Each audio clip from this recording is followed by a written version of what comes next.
Hi learners, before moving to this video, I would like to request everyone watching this video to subscribe the channel for more such interesting case studies.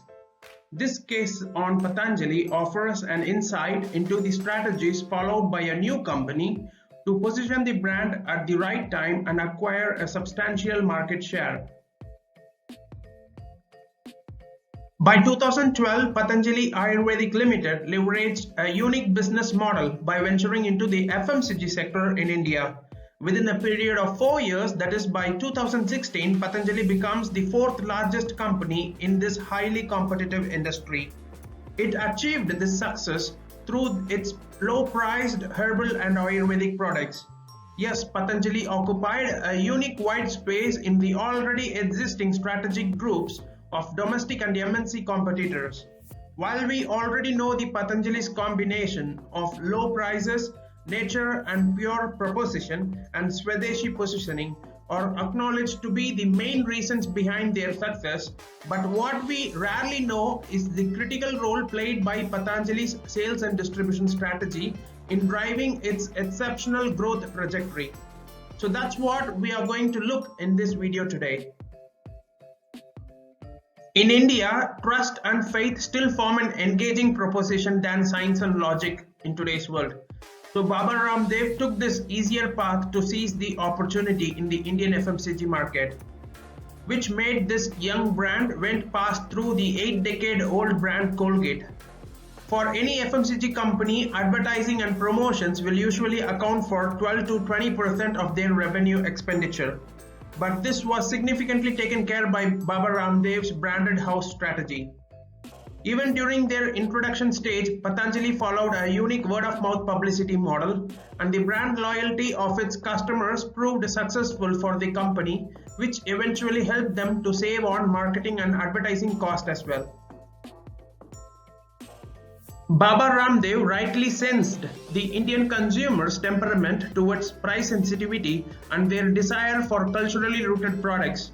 So to cater to this, he developed a unique model for Patanjali, which includes unique branding and affordable pricing attributes that shaped its end-to-end business strategy. The Ayurveda division of Patanjali is the star performer with products like Desi Ghee, which is the largest selling product of the company. The use of alternate medias like online presence and word-of-mouth publicity, and also Baba Ramdev himself acting as a public relation officer through yoga events and real-time digital marketing, and the use of multiple distribution channels, which all help them to build the brand. The use of natural products and penetrative pricing strategy is another contributing factor for making the brand fiercely competitive in the market. And these are the genuine reasons for its extensive reach across every nook and corner of India.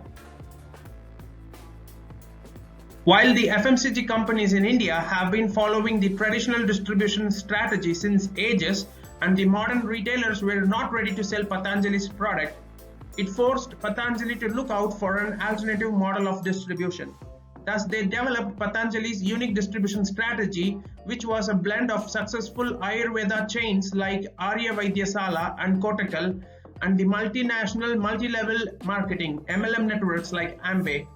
The type of retail formats that were employed to sell Patanjali products included Patanjali's Chitikalayas, which were basically clinics with Ayurvedic doctors available for consultation.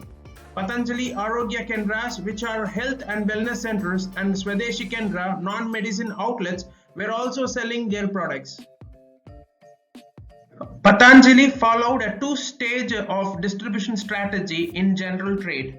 Stage 1 is to create a strong alternative distribution system for demand creation and building word-of-mouth advocates.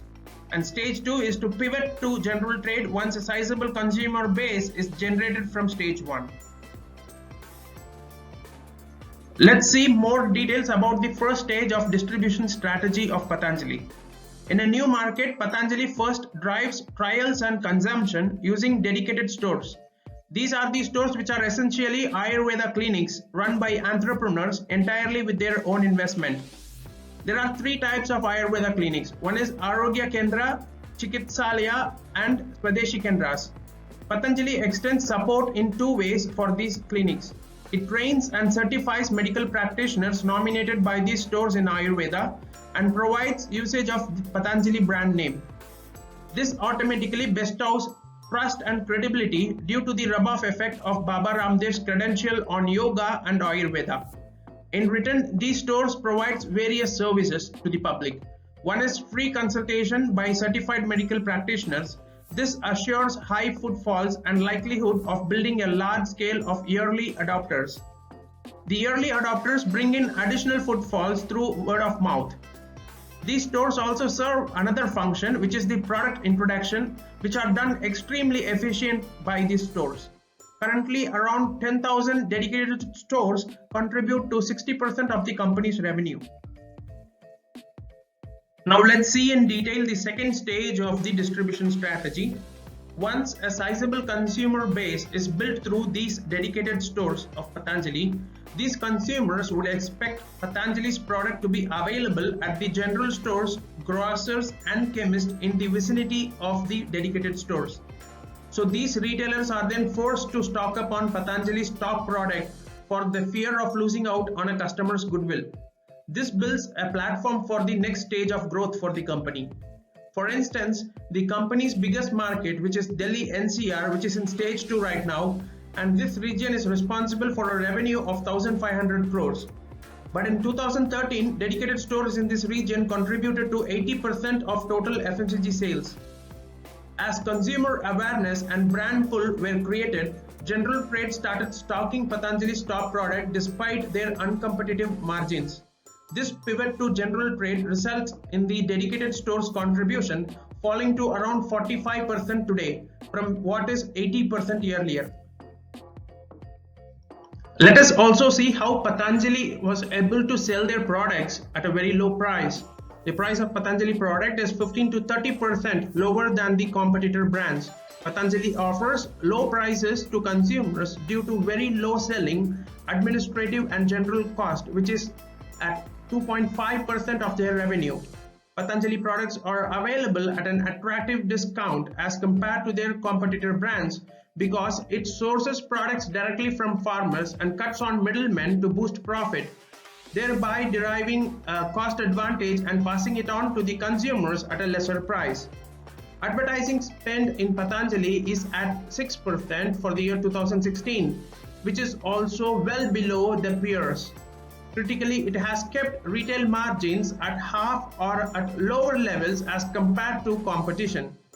A larger proportion of the Indian population, especially the middle class, is extremely price sensitive and they look for quality products at a reasonable price.